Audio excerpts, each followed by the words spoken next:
One area of design that's often overlooked is the evolutionary or biological perspective. The way we perceive design and use the tools around us is largely influenced by leftover survival mechanisms. As competition for attention becomes more and more fierce, companies are motivated to tap into our most basic primordial instincts in order to earn our business. This is especially the case with software products and social media algorithms, but it's relevant to physical product design as well. Humans rely on understanding each other's intentions and expressions through nonverbal communication. One interesting byproduct is that humans have relatively large white sclera and nearly black pupils and a dark iris. It's hypothesized that this high color contrast makes it easier for us to monitor each other's emotions and intent because it's easier to see where we're looking. We're constantly trying to figure out what other humans are thinking. You don't see such prominent white sclera in any other primates, which means that the importance of nonverbal expressiveness and intent is especially important for human survival. It's so important that even dogs have evolved to have larger white sclera and more developed eyebrow muscles in order to show more of their sclera. Prior to wolves being domesticated into dogs, they didn't have these developed eyebrow muscles that allow them to express the famous puppy dog eyes. Basically, puppy dog eyes are a survival tactic to sucker us into giving them more food. The fact of the matter is that humans desperately rely on some sort of visual cue or expressiveness in the inanimate objects we're interacting with. It's beyond just a preference, it's a survival mechanism. We specifically rely on human-like cues in animals, but also in products. It's literally how we're wired.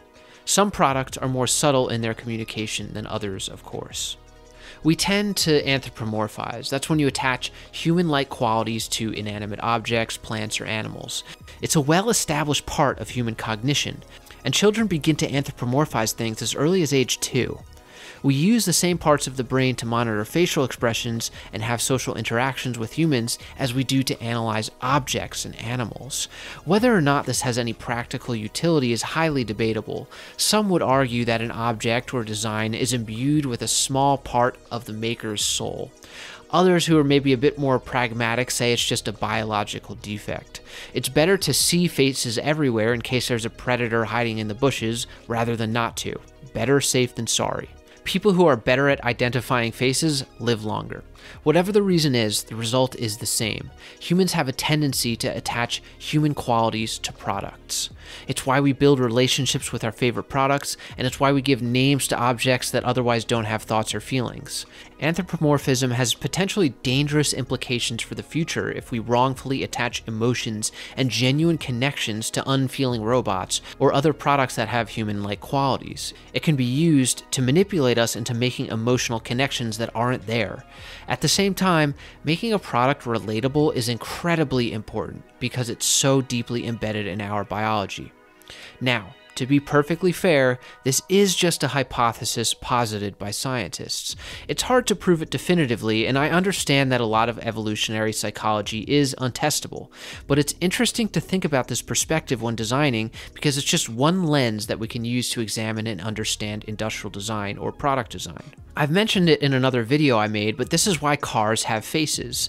The act of seeing faces in objects that are inanimate is called pareidolia.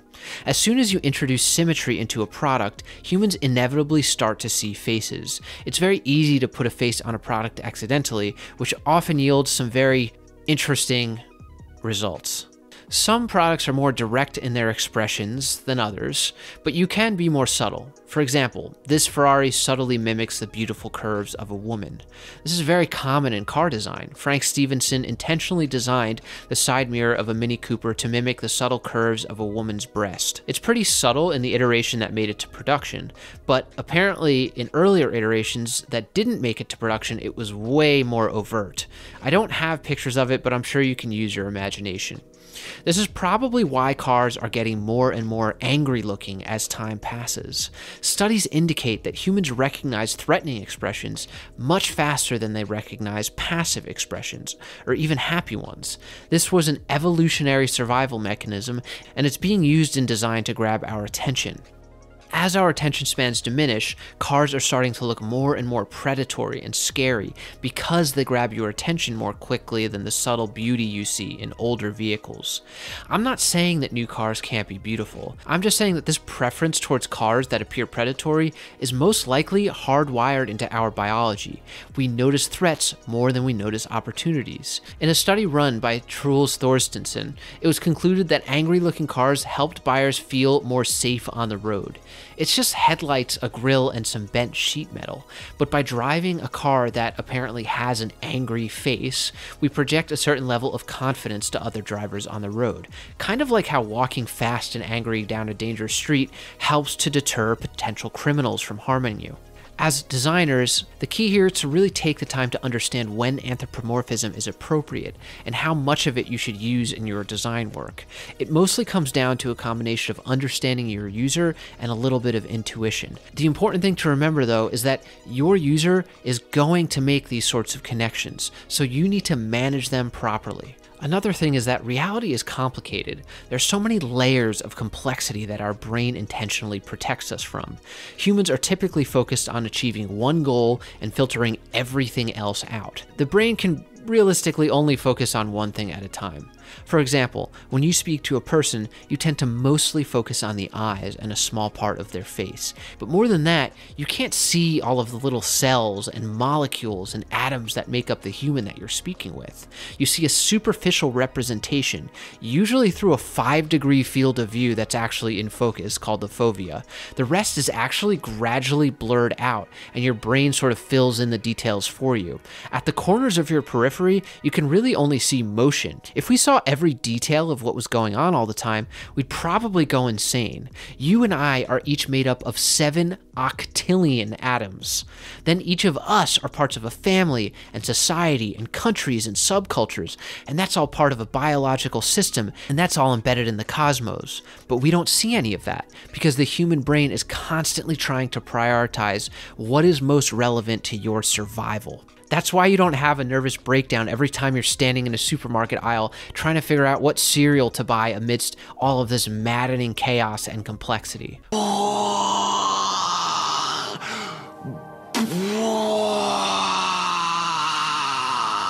Which leads us to the importance of understanding decision fatigue. Your brain is constantly filtering out anything that's not immediately relevant to whatever your goal is in the moment. This is to avoid decision fatigue. Decision fatigue is a theory where you make poor decisions if you're hungry, tired, cold, or you've already made a lot of decisions recently. As a customer, the best thing you can do is hold off on making a big purchasing decision when you're tired. As designers, it's important to make products that clearly demonstrate what it will be like to use them just through a quick glance. If you want to design a chair that's comfortable, obviously it should be comfortable, right? It should functionally be comfortable, but it should also look comfortable based on a passing glance as well. So I haven't sat in any of these chairs, but at least my bet is that this chair is the most comfortable. It has lots of cushion, it looks to offer some support, and the nice rounded edges look like you could just sink into this thing while watching YouTube videos for hours on end. But then there's this chair. Well, I didn't actually get to sit in this chair. I did look at a bunch of reviews online, and it is in fact very comfortable. But the anemic legs and the harder edges just don't look as comfortable to me. While it may be just as comfortable as the other chair, it doesn't appear that way.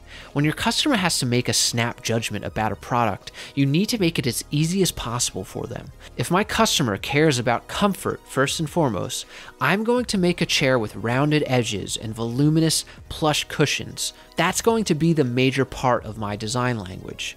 We make these associations. I mean, things that are pointy and spiky are obviously not comfortable. That's seen in nature all the time. Things that are round and soft are. And this is really why design language is so important. It's not just this flowery differentiator that you slap on top of a product. It's integral to the success of the design from a sales perspective. For better or for worse, perception is reality, and you're dealing with customers who are trying to make decisions with limited information. Design language is a great way to basically tell the customer everything they need to know about a product without having to do any research. Now, to be clear, this can be done in a deceptive way. Not all companies are ethical in the way that they present their products. It's up to designers and customers to call out companies who act unethically.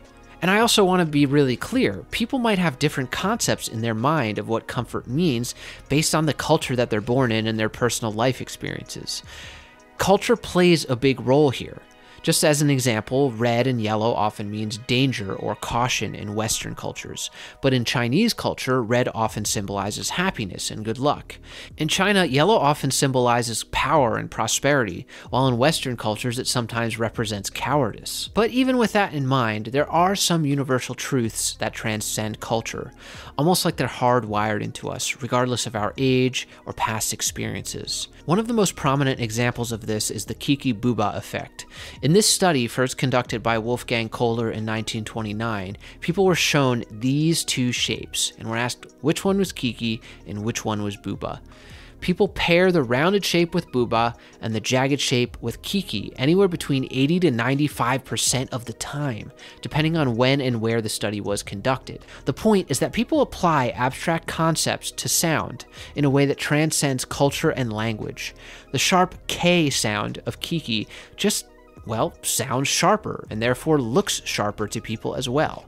The nice soft B sound of Bouba is the opposite. This study is about connecting spoken verbal language to shapes, but I don't think it's that much of a stretch to connect this to design language or the way that we perceive products.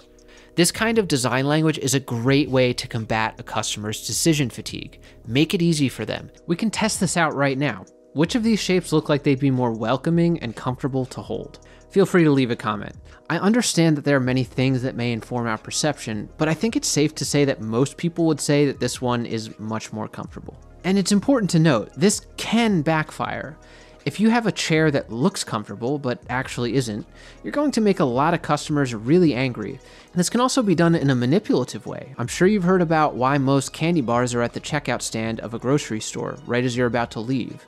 By that point, you've made so many purchasing decisions, and the emotional side of your brain has taken over, and you just want that dopamine rush of sugary goodness. So you snatch up the candy bar on an impulse when you normally wouldn't have if it was the beginning of your shopping session. As humans, we're constantly relying on visual shorthand. This is our brain's way of protecting us from the horrifying complexity of existence, and design language is a great way to communicate an idea quickly. If you're a designer, it's important to use this power to help customers make the right decisions, not ones that are harmful to them. If you made it this far into the video, you should totally subscribe. I also offer an online course on form, design language, and visual storytelling. The course is all about giving you the tools you need to create awesome industrial design work. The link is in the description if you want to learn more. Anyway, thanks for checking this out. This was the most difficult video I've ever made because these concepts are pretty nuanced. I learned a lot making this video, and I hope you learned a lot from watching it. The key takeaway that I'd like you to sort of get from this is that our biological preferences are something that should be considered when designing.